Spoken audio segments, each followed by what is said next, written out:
कौन कहता है कि आसमां में छेद नहीं होता, एक पत्थर तो तबीयत से उछालो यार। यही साबित कर दिखाया है गोपेश्वर के प्रशांत बादल नेगी ने। आइए आज आपको उनसे रूबरू करवाते हैं। नमस्कार, इस समय हम लोग हैं मेक ब्यूटीफुल गोपेश्वर पेज पे और हमारे साथ हैं गोपेश्वर के एक नई शख्सियत, हमारा जो पूरे जिले का गौरव है, प्रशांत सिंह बादल नेगी।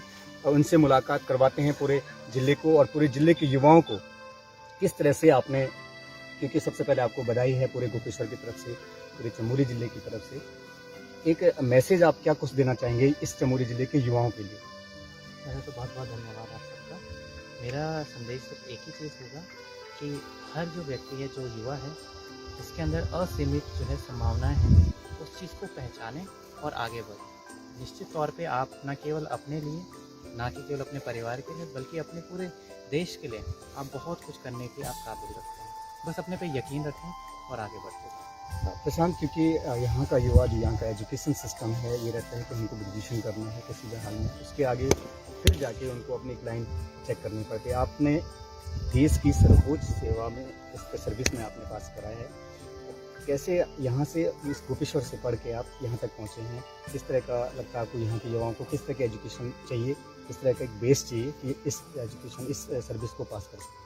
एजुकेशन हमारी ज़िंदगी का, कह सकते हैं कि खासकर हमारे जैसे इलाके के लोगों के लिए एकमात्र ऐसा हथियार है जिससे कि हम अपने और दूसरे के जीवन में परिवर्तन ला सकते हैं। ये बहुत एक सच भी है कि हमारे यहाँ पहले ग्रेजुएशन के लिए सोचते हैं, फिर उसके बाद तैयारी के लिए काम करते हैं। मेरा ये मानना है कि पहले हम अपने करियर को एक तरीके से सेव कर लें। फॉर एग्ज़ाम्पल, आप कोई भी ऐसा करियर तय कर लें जिसमें आपके पास स्किल हो, जिससे आप कोई MBA हो गया या फिर आप BTech कर लें, कोई भी टेक्निकल सर्विस कर लें, ताकि आपके पास एक बैकअप रहे। जब आप अपने जो है एक आमदनी खुद ही कमाने के योग्य हो जाएं, उसके बाद आप जो है UPSC या फिर उस चीज़ में और बिना किसी डर के आप काम कर सकते हैं। आप पहले भी तैयारी कर सकते हैं, नो प्रॉब्लम, लेकिन उसमें आपका एक रिस्क फैक्टर कम हो जाएगा और आपके जो उड़ान के जो पंख हैं उनको और कह सकते हैं कि और बल मिल। प्रशांत, एक चीज़, एक जानकारी हमको मिली थी कि जो दादाजी आपके हैं, उनका सपना रहा है और उनके सपने को आपने पूरा किया। बहुत बड़ा गर्व होता है अगर आपके परिवार से किसी का सपना है और आपने उसको पूरा किया है। तो किस तरह से दादाजी की एक प्रेरणा से होते हैं आप? इस चीज़ के लिए तो मैं कहूँगा कि दिशा दादाजी ने ही दिखाई। उस समय में ग्रेजुएशन में थे और कह सकते हैं कि 18-19 साल का मैं एक किशोर ही, कैसे एडोलसेंस स्टेज में मैं चल रहा था, और उस टाइम पे दिशा निर्धारित करना एक थोड़ा डिफ़िकल्ट टास्क हो जाता है। वहाँ पे कोई आपके बड़े या बुजुर्ग आपको एक दिशा के लिए कहते हैं तो एक बहुत बड़ी बात है, और उनके कदमों पे चलना है या फिर उनके बिलीफ सिस्टम को करना, तो मुझे काफ़ी अच्छा लगेगा। मैं उनके सपने को पूरा करूँ। उत्तराखंड बनने के बाद जो 20 साल हमारे उत्तराखंड को बहुत कुछ हुआ है और बहुत सारी जो उम्मीदें थी उसमें बहुत कुछ अभी रह गया है। आपका जो प्रशासनिक जो पद होगा, उनसे बहुत बड़ी उम्मीद होती है विकास को लेकर, नीतियों को लेकर।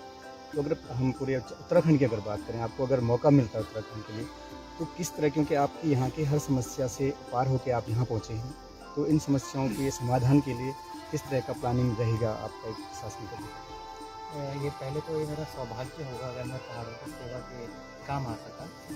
इसमें मेरा यही योगदान होगा कि यहाँ की जो मूलभूत आवश्यकता है, फॉर एग्जांपल यहाँ के एजुकेशन सिस्टम हो गया, हेल्थ केयर सेक्टर हो गया, या फिर एक जॉब को लेकर के, या फिर हमारे यहाँ जो प्रलयन और जो ये डिजास्टर को लेकर के जो समस्या है, उस पर मेरा पहले इमीडिएट फोकस होगा।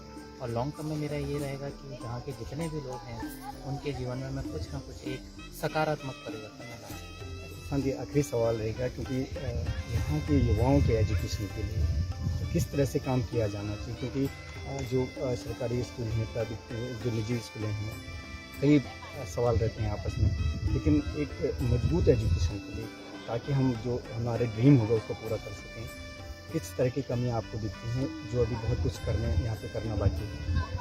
इसी दिशा में गवर्नमेंट ऑफ इंडिया ने इसी बार में न्यू एजुकेशन पॉलिसी लागू करी है, जो कि अगर उसको हम अच्छे तरीके से इम्प्लीमेंट कर पाएँ तो जो भी हमारे जो सवालों के जो जवाब हैं वो हमें बेहतर तरीके से मिल पाएँ। इसके लिए ज़रूरी है कि जो भी योजनाएँ हैं उनका अच्छे तरीके से इम्प्लीमेंट हो सके और समाज भी जागरूक रहे इस बारे में कि हमारे उसमें क्या काम है, ताकि चेक एंड बैलेंस और अकाउंटेबिलिटी बने। थैंक यू प्रशांत, आपके भविष्य के लिए शुभकामनाएं पूरे मेक ब्यूटीफुल गोपेश्वर पेज की तरफ से और पूरे चमोली जिले की तरफ से। तो ये थे हमारे साथ प्रशांत, जो प्रशासनिक सेवा में भविष्य में बड़े किसी जिले के नेतृत्व करेंगे और बहुत बड़ी उम्मीद चमोली के युवाओं से है। और जो आपने बताया कि आपका विजन है कि पहाड़ के लिए कुछ करने का आपका लक्ष्य रखा है, तो उम्मीद करते हैं कि आप हमारे उत्तराखंड के लिए कुछ कर पाएंगे। आपको बहुत बहुत शुभकामनाएं।